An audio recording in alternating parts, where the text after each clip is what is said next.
our daughter and her husband. All right. So, welcome everyone to our first Nutric conference in person in over 3 years, and we have the wonderful opportunity of meeting here on Joyfield Farm. And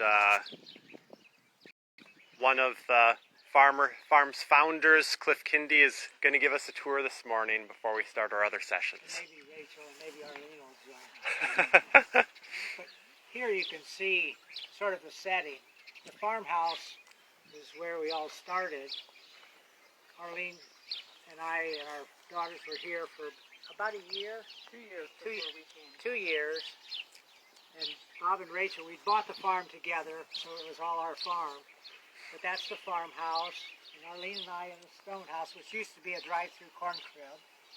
And Annalise and Philip just finished and moved into this solar house. It's sort of off-the-grid solar house. It's super insulated, heated by the sun, big heat sink underneath. If you get Philip or Annalisa to give you a tour, it's an extra special place. And then back behind here, some of you will notice the converted school bus. A young couple, Scott and Erica, and their 2 daughters are living in the school bus. And they're taking over the organic market garden from Arlene and me. So that sort of gives you those placements. But I'll mention some things about the moving here. You know, at that point we were living below the taxable level, so we weren't paying taxes for war. Both of our families were doing that. But we purchased a farm. It wasn't just $2,000 like in Detroit. But we did get a pretty good deal on it. We got a pretty good deal. It was run down. Billy, if you drive in here, you end up in the basement because all of this was rotted out. No doors on this. So we put a lot of sweat equity into the barn and the buildings to make them livable. It was farming area. You can tell by looking around here. Corn's probably coming up across the field. Soybeans back here. But we were trying to decide how we could not farm with 4 center pivot irrigation systems and still survive if we had a drought year. And so we did things like doing lots of mulching, lots of cover cropping, adding lots of humus to the soil. So you see compost piles like this all around the garden. And now when we take the soil tests in, they say, "Where'd you get this soil? I've never seen soil like this before." But the neat thing is, you know, they may be running this irrigation system 24 hours a day, 7 days a week, and we just let the moisture that's in the soil feed the plants. And if it's a drought year, we seem to survive the drought years, and flood years, we seem to survive the flood years. That soil is just excellent medium for growing plants. We also have these water tanks. We catch water, and they're filling up now. So in 1 year, the drought year we had, Bob and Rachel have a cistern over there. We drained it. That was a bad year. Yeah, that was. 2012. So this has been a place that John and H.A. were remembering CPT conferences here. We had 2 of those and a Song and Story Fest. Yeah. So it's been a Lots of gathering weddings. place. Weddings. I think we're up to 5 weddings now. And I should add right now that Bob and I have not been involved in gardening, farming. I mean, we have our own garden, but that's been Cliff and Arlene's income, and we just enjoy the fruits. But you have And bees. yes, Bob has bees. Bob, yes. And that's, I didn't mention the bees. Bob just moved the bees in yesterday. How many hives? Well, right now, we just have 2 here that are just getting started. Over the years, it's gone up and down, and had a lot of trouble with mites in the last few years. So last year we actually didn't have any, but he just went up to Michigan yesterday and got 2 nukes for here and 2 that he put 25 miles west of here. So we'll see. We're hopeful to have a crop this year, and he'll put out some bait hives too in case he catches some swarms. Might catch some swarms. So what kinds of things would you like to see here? Yeah, this language and walk around. Yeah. Lucita's been down here with her hands in the dirt already yesterday and this morning. So Usually I'm a resistor, but not when it comes to gardening.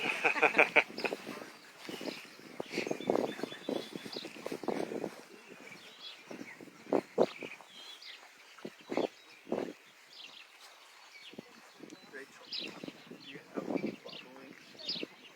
I don't think so. Cliff and Arlene are the bird people. Out in the dirt, we just collect here things that we trash that home. used to be bigger things like plows, wagons, dig out of the dirt. Arlene, tell us, she had bubbling here. I haven't heard any. Carolyn. Yeah. This is rhubarb. Yeah.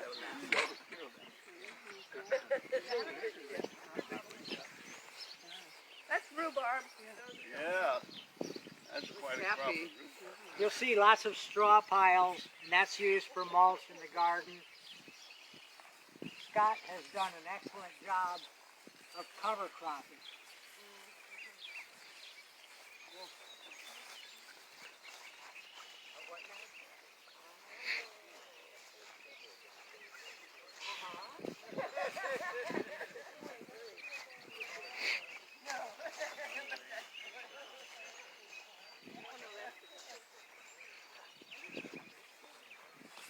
So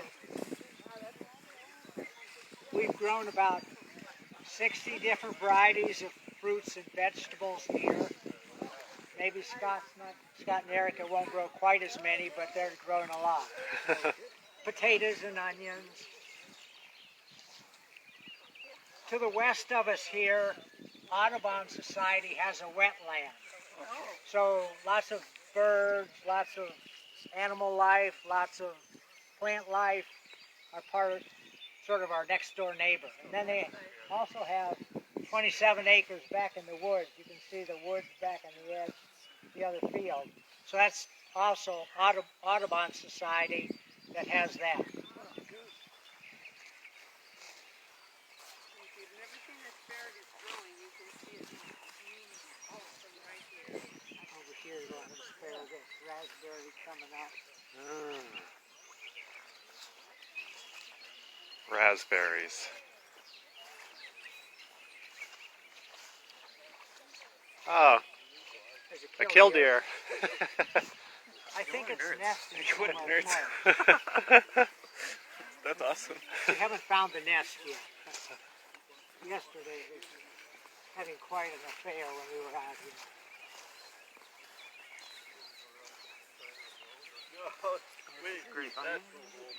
Garlic.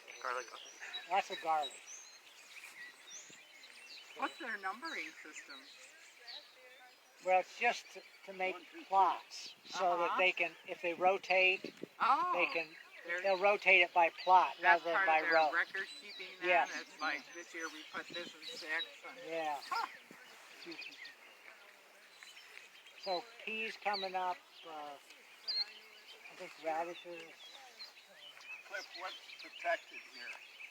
I think it's turnip. Sweet salad turnip. It's what? You don't protect them, then they get Sweet salad turnip. Oh, you had those? It's No. nice, it's a tender. Salad turnip. Yeah. Are they about that big? Yeah. The turnip Yes. greens are. Yeah. Why does it need a cover? Because of the insects. Insects would wipe it out if we didn't.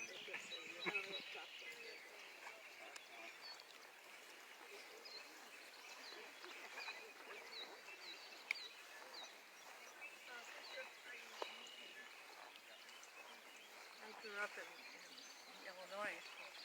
Now I'm living in California, where I planted some corn to make me feel. And the goldfish disappeared. Oh, my I went out one day instead of 6 socks, I had 5. Oh, no. A hole. Oh, no. yeah, speaking of rhubarb, we have a friend in Los Angeles who just tried to grow rhubarb out there. And my brother lives in Mexico, and he's also tried. This is Unsuccessful. hairy vetch and rye, and Scott sowed this in last fall. But you can see the white nodules in the roots. Those are nitrogen fixing nodules, so they take nitrogen out of the air and put it in the soil. So all around us they're putting in chemical fertilizers and anhydrous ammonia to get nitrogen. And really all they need to do, it's right here. They just need to pull it out of the air and put it in the soil, and then it will feed the crops that you put in. And the chemical companies couldn't make money. Yeah, and they couldn't make war machines and all that kind of stuff. Thank you for sharing that. I would never know. Use the fertilizer, but this one Nitrogen This is making hairy vetch. Hairy vetch. Hairy. H-A-I-R-Y. Hairy vetch. Because it gets, it's a very prolific plant. And the rye puts in humus into the soil that holds the moisture and takes care of the extreme wet. And so Now you called it rye? this is rye and this is hairy vetch. Oh, there's two in there. Okay. Yeah. Oh, those grasses aren't like kind of like weeds or? No, those are intentional. Oh, sorry. It's like a cover crop that builds up the soil. So instead of putting nitrogen in all various forms, chemical forms or anhydrous ammonia or something, we put it in as plants. And then as it's worked into the ground or sized off, and those roots remain in the ground and hold the nitrogen in the ground. How often do you change it to another crop? They'll rotate. Probably this will be chopped off and they'll put transplants in, maybe like tomato plants or something like that. Every year? Yeah, well, like probably within a month they'll have new plants coming up here. Oh. So this will probably be chopped rather than tilled in. Probably not tilled in. When I went to Iraq in 2002, I decided to give up gasoline, and so since then we've tilled it by hand. And Scott was the one who said, "Well, Cliff, why do you till this soil? I mean, it's so loose. You can just make a row and plant in it." So we started doing that. No till planting. Yeah. Yeah. Because you don't want to destroy the roots of the Yeah. And there's so many microorganisms in the soil. If you can keep the structure of the soil there, those microorganisms thrive. Water flows through the soil, the air flows through the soil, the structure isn't disturbed. So Don't turn, like I'm planting tomatoes, don't turn up my old garden, just plant the roots. if your soil is loose enough, you can do that, yeah. Well, this isn't so loose, but it's good soil. getting better all the time. Do you do anything with the rye after you cut it up? Make beer. I think what they'll probably do is just use it as mulch between the row, or mulch in the row around the plants. What are these? These look like asparagus. These cute little things with the purple flowers, tiny circles. Like cherry beds. That's interesting. Arlene can tell you about it. That is called false nettle. That's one name. Nettle. False nettle. It doesn't sting you or anything, but it makes seeds very prolifically all through there, and they spits them everywhere. And if you don't get it before they do that, then next fall you have a mat. Like They're many trying of to try to keep them. the farming fields you'll see around here are purple Purple. from this. So yeah, we don't like You that. can have it. You can dig it up and you can take it over. Maybe I won't say this one.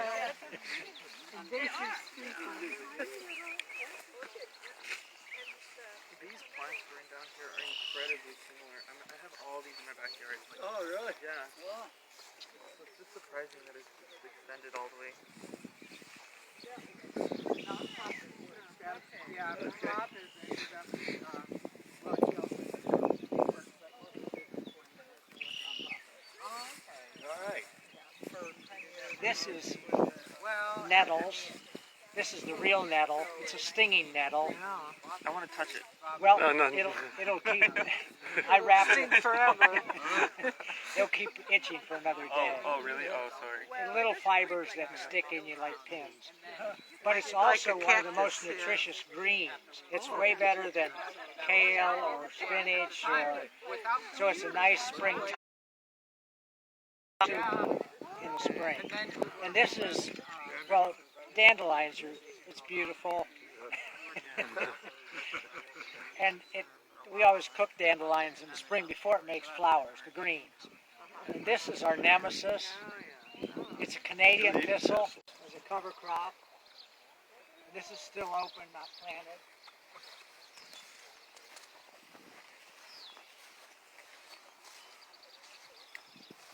Field peas and oak, I think, is a cover crop.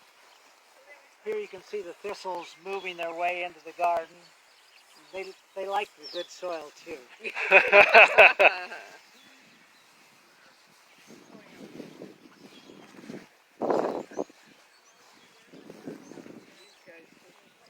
We started initially farming all the way out to the field, and then because of organic practices, we put this barrier in, a sort of a spray barrier, but also a distance barrier from traditional farming.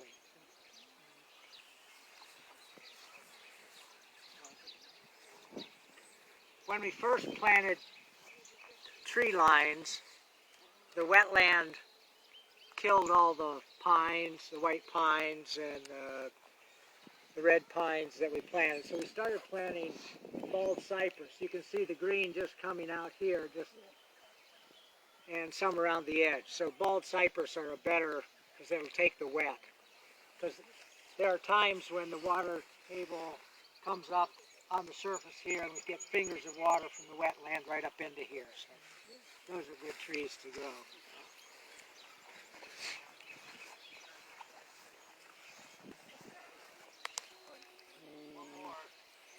Oh,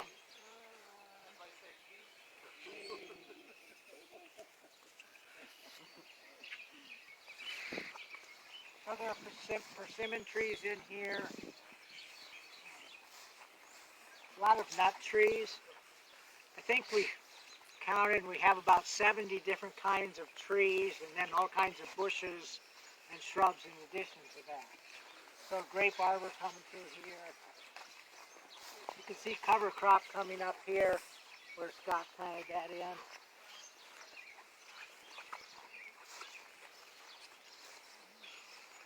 Butternut trees, peach trees.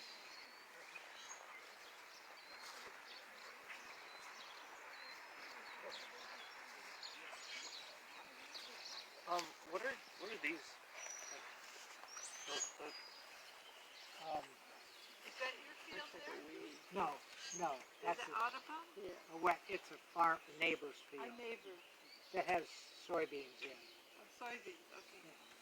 Honey, what's this called? I keep forgetting. Comfrey.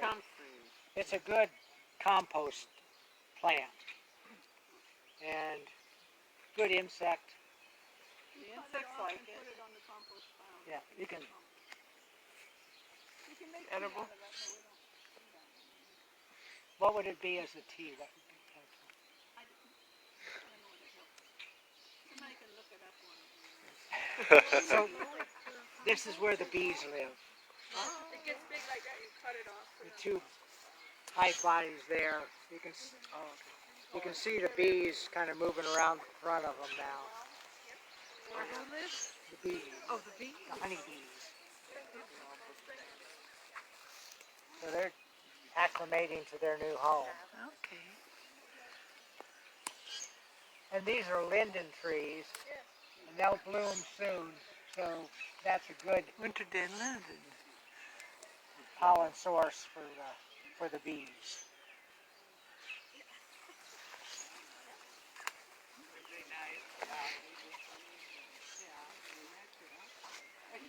And Bob planted these lilacs here around the bee yard.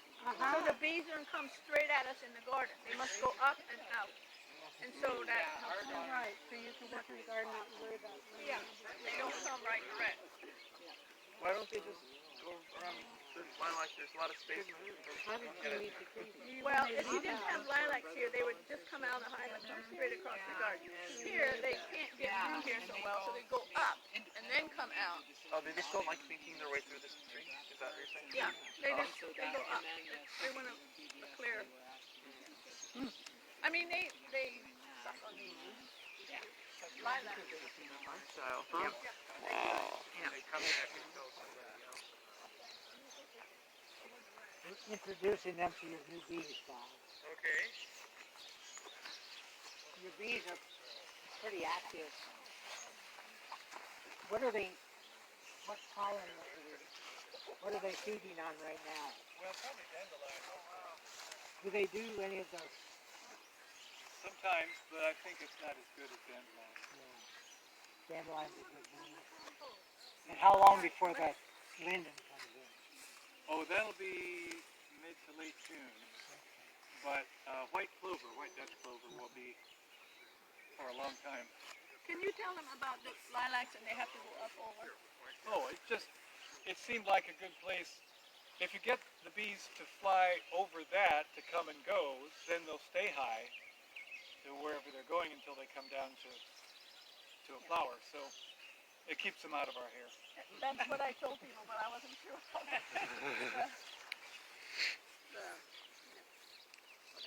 Yeah. So we could go that way? Or no? I think some. I think it's a cover crop. I think it's field trees. Two rows of oats and one row of field trees, and that'll be worked into the soil. In there. You can go with it. While we're standing here, I'd like to mention that last summer we were approached about having a farm school here. And so and we did. This year will be the second year. I mean, we just provide the place like for you all. But about 24 children came every morning for 4 weeks and had the run of the place back here. They all came wearing boots and they'd take walks down to the marsh and just it comes out of a Montessori school, so if you're familiar with that kind of schooling, that's kind of what very child-driven and just following the kids around with whatever questions they have, and it was really a lot of fun having them here. We're looking forward to having them here again And this that summer. corner of that yard over there, under the trees, was their base camp. Yeah, So they that's, started there, and then they would go out and yeah. I think in age groups. Yeah, they had 2 age groups, so yeah, I think one of them had their base camp in the barn maybe, and one up here, and then, yeah. Yeah, yeah. Yeah. Under children, 12. Yeah, 8 to 12 every morning. Yeah. NJ wrote just this last week asking about Danny Tipman, maybe helping them with environment with native. Danny Tipman is a Miami woman who we've connected with, and Miami is the traditional people that would have lived in this land. So you're living on Miami land right now, and so they're talking about having her help them get a junior master gardener, master naturalist for the students. So Danny was going to be here. Yeah. That's wonderful. So where else shall we do it? We should go back to past. And we could go around to the other side of our, well, I guess most people are camping on the other side of our house, so they've been there. Aren't they wonderful? Yeah. We haven't mowed the orchard yet, because let the violets. They look like they're keeping the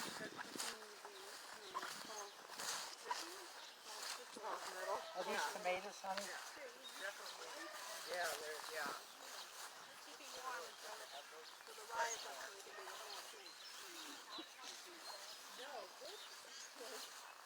Did your camp work okay? Yeah.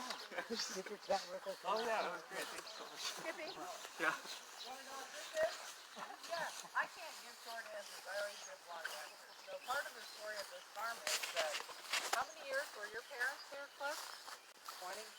20 years. Cliff's parents had a mobile home that was kind of right in that area, and then for 10 years there was a family that had a yurt on this where the school bus is now, and so part of this structure. The part on the left was an entryway for the trailer that Cliff's parents lived in. And then when the people in the yurt were living here, they had two little boys and the yurt was feeling kind of a little small. So Brian put together that little entryway and some other materials he found, and that was his music studio and a place to kind of get out of the yurt. Well, now it's the honey house. And so there's a honey extractor in there, and Bob keeps his equipment and stuff in there. So it's been through several iterations over time. That's what it is. Yeah. And when we moved here, this pump was here. There's a well under it evidently. We never used it. But then we called it the pump house until it turned into the honey house. Yeah. Yeah. And Scott and Erica are in.